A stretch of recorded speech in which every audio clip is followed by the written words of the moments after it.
প্রচুর পরিমাণে খেতে হবে, তো খাওয়ার জন্য আজকে আবার বসুন্ধরা চলে আসছি।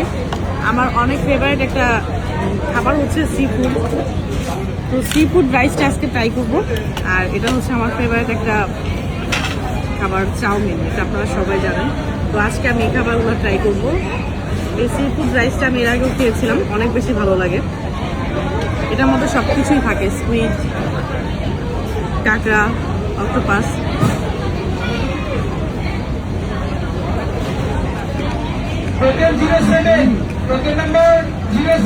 মজা, সি ফুড রাইসটা কিন্তু অনেক মজা।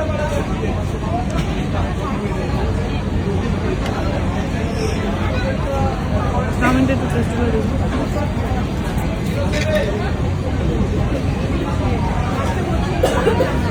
এই চাউমিনটা অনেক এক্সপেন্সিভ, কোয়ান্টিটি অনেক কম, বাট খেতে অনেক মজা।